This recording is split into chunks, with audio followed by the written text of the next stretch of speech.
I don't know why I had REM with that, but No idea. what's a frequency jet ski? What's a frequency jet ski? There it is. That's the name of the movie, right there. Oh man. But also, okay, Richard Lowell. I sound like I'm going to Louisville. It's a hard surname. I'm not a fan of saying the surname. I screwed up in the You intro. don't say Louisville. You say Louisville. Louisville. So I guess we're saying Richard Lowell. I have a question. You meet some people on a happy island, little happy, and you know that there are wildly dangerous bull sharks out there. Don't just be like, hey, don't go in the water. Like, just say, listen, he didn't try very hard. No, especially when they know that the bull sharks have been picking on great white shark reefs. Which, what's this right on your doorstep? Oh, it's a great white shark reef. Like, what were they expecting? Yeah. Oh, so frustrating. That's the thing that like kind of also bothered me. It was like the bull sharks. Yeah, there's also great whites in there, you guys. Like, I mean, don't forget about those. Yeah, you're like, right. We've just forgotten about the great whites altogether. I mean, I don't know. I felt so bad though for those great whites. I don't know, just seeing this because they Team weren't Sally. all eaten. Team It Sally really hurt. What? Team Sally Sorry. all the way. Actually, she's my first draft. Team Sally. Love Sally. Oh, if we can pick sharks, then this changes everything. I just did it. I'm picking Sally. How would Sally shoot a flare? She'll probably just get Dr. Emma Collins to do it. Interesting. Manipulation. It bummed me out. Just seeing the three of them dead, the shark deaths in this movie hurt me more than any of the shark deaths in the first or second one. So hearing about Bella getting stuck in fishing nets just really was depressing to me because the smartest shark on the planet can't escape a fishing net that's just probably errantly floating around or just errantly caught Bella. And then seeing those three great whites, which, I mean, they don't have the biggest populations, just laying there dead, not entirely eaten. Like, they were eaten all the way to the bone. I mean, they're going to provide good deadfall eventually for crustaceans and creatures on the bottom of the ocean there. But it just bums me out. I don't know why. This movie, the shark deaths really hurt me in this film. There are a bunch of little fish. I got to give it credit for that. There are a bunch of little fish like already eating the biggest shark we can see. So there is already some of that deadfall. But yeah, it's akin to the tiger shark that gets taken out in Deep Blue Sea by the other sharks. But at least that gets completely eaten. Yeah. These guys have just been removed from the food chain. And also like Jay with like Deep Blue Sea with the tiger shark. I mean, we've got that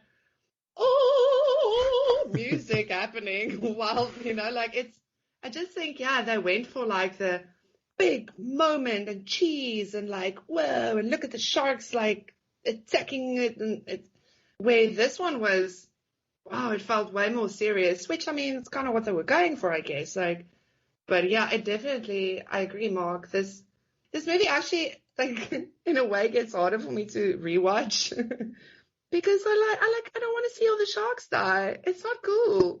I don't want to see this. It was like the Lost Jurassic Park movie. I hated that scene. I hated it. I hated it. Yeah. Don't show me that. I don't need to see the dinosaur. Listen, if you show me one more dinosaur dying, I swear. Hey, you love dinosaurs, right? You love the dinosaurs in the Jurassic Park franchise? We're gonna kill them all! We're gonna kill them all! You're gonna die! Yeah! God, I hate it. And just watch while they scream while the boat is going away. It's gonna be the saddest thing you've ever seen in this. No, I can't. I can't. Don't show me that. No. Mm-mm. You know who loves dinosaurs? Kids. So that's kids are just gonna watch all their dinosaur friends die. Oh. No. And then we'll go and put the sharks or the dinosaurs in prison. Yep. And have a super genetically modified shark hunting down the humans. The Fallen Kingdom has many, many problems. Yeah, so many. Yeah, okay. I actually haven't been able to watch it again. Like, I can't. I've seen it twice, and that's. I'll probably watch it again before the next one comes out. But I won't enjoy it. I will refuse to enjoy it. No, I will watch it in protest. Yep, arms crossed. Come on, entertain me. How dare you? You both know me. And, I try to stay really positive about things. Obviously, I don't like a lot of movies. I just don't talk about them because I'm like, I just want to put it out there. I remember when I watched Fallen Kingdom, I just wanted to write the angriest review, and then I kind of took a few breaths. I'm like, okay, I'm not going to do it. But that movie really annoyed me. I don't know. Yeah. That's one of the few movies that Larry Crown got me really annoyed. I've never been more annoyed than watching a movie. Films. Have you seen Larry Crown? I saw it in the cinema. Do you know what Larry Crown is? Bad. It rings a bell. I think I watched it, but then erased it from my mind. It's Tom Hanks. He directed it at the start of it, and he works in like a Home Depot kind of thing, and he loses it. He's been there for years and years and years. Yeah. And he loses his job because he never finished college. So he goes back to college as Tom Hanks. And he falls in love with Julia Roberts' teacher. Movie from my mind, yeah. So I'm with you guys. I'm with you. Like, he's the perfect guy in the world, but he's never gotten a raise at the 30 plus years that he's been working at this job.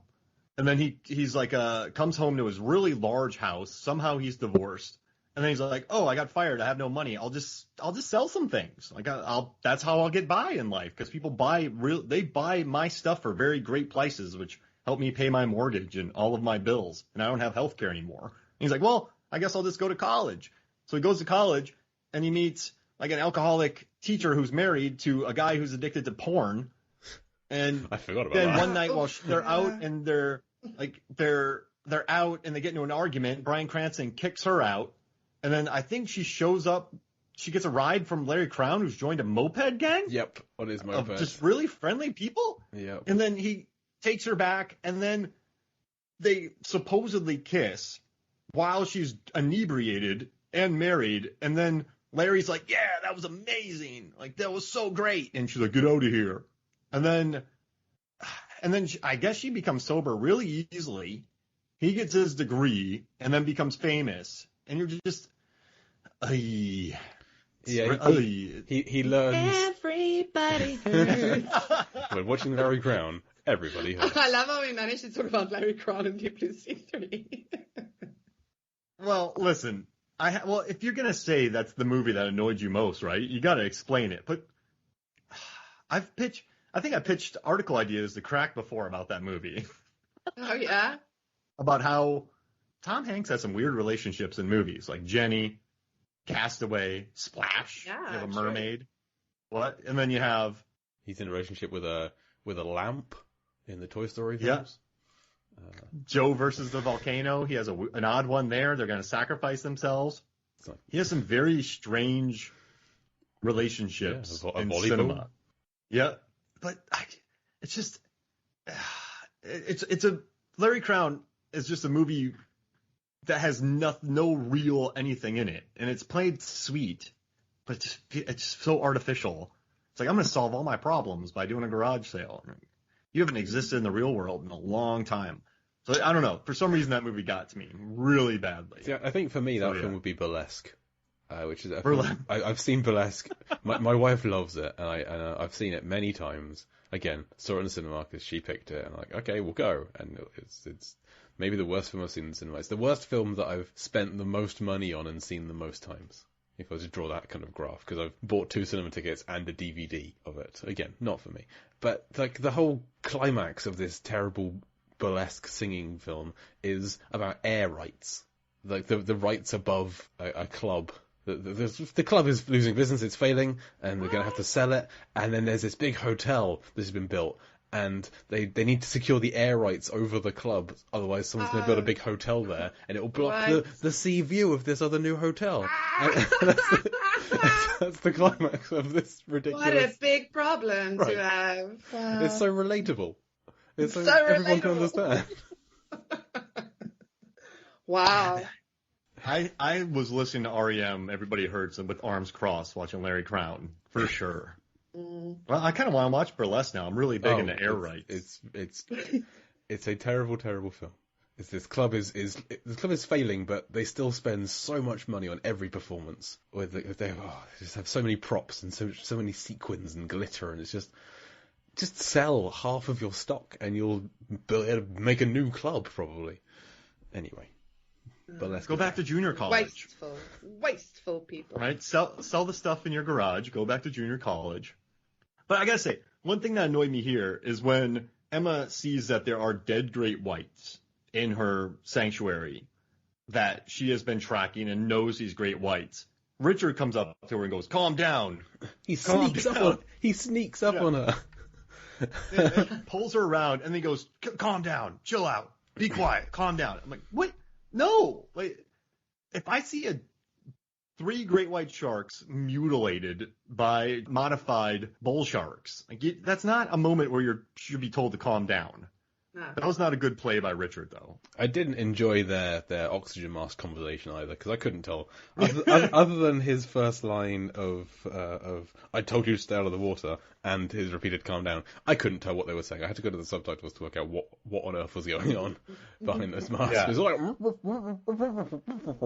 I thought, what? I like that the actors were there, right? That was kind of, at least that added to it. Yes, absolutely, yeah. I like that. And I suppose it's better than them having these masks on, but you can hear them perfectly. Which would be what many other films would do and would make no sense at all. Like Shark in Venice, they have like whatever in their mouths, and like they don't have like the full mask. They have like I don't know, breathers on, and they're having full conversations with people, crystal clear. Which I'm pretty sure doesn't work like that. Maybe it does in Venice. When I scuba dived in Venice, yeah, I was able to really talk clearly to Megan. So it's something about the water over there. It just carries your voice. The canal. Yeah.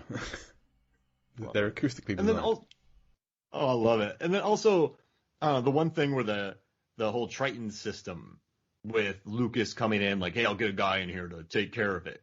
I can see the annoyance there of, you're going to get a guy in here and sit with our Triton and just figure it out, and then I don't know. Pretty presumptuous, Lucas. Well, also coming in another place. Who would they send? He said we're going to get a guy in here. Yeah. We know. On the Thassos there are a total of 5 people, 5 guys. Mm-hmm. We see all of them. One of them has just died, so it's just him, Richard, and then his 2 other guys, Shill and Earls, who he's said to both of them that they're going to be wet in 30. That's how he describes it. Which is, okay, fine. Okay, so they're going on water again in 30 minutes. I feel like the best person to go in there, if they have to pick somebody from the Thassos, is Richard. He feels like the least experienced diver. He is struggling to get his gear on at the start of the chapter. He needs Lucas to like pick it up for him and put it on him for him. And he feels like a computer guy. He's got the double PhD. So it's not get a guy in here. It's like, "Hey, Richard, you're already here. Off you go." And also with the Triton, they're just watching the screen, so they could. They want somebody watching the screen to let them know in case, like, Shaw is a butt and doesn't tell them.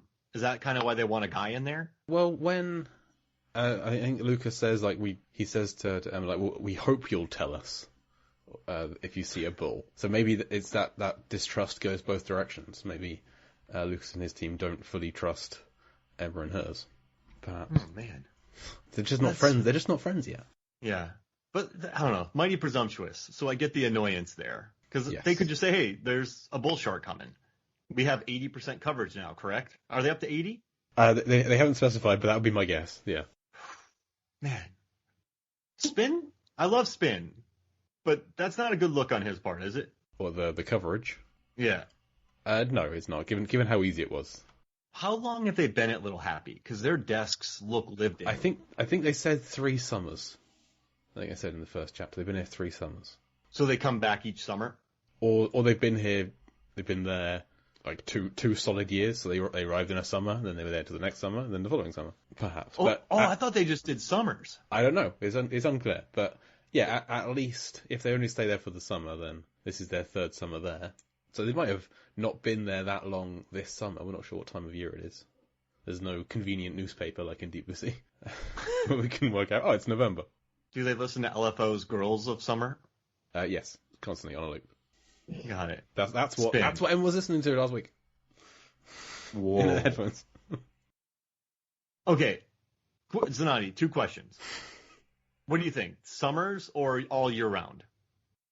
So, listen, I enjoy the movie. Like, it's fun and whatever. Like, there's some lacquer moments, and it's Deep Blue Sea. Like, what's not to love? But It is interesting that they decided to put it off the coast, to put Little Happy off the coast of Mozambique, because they get lank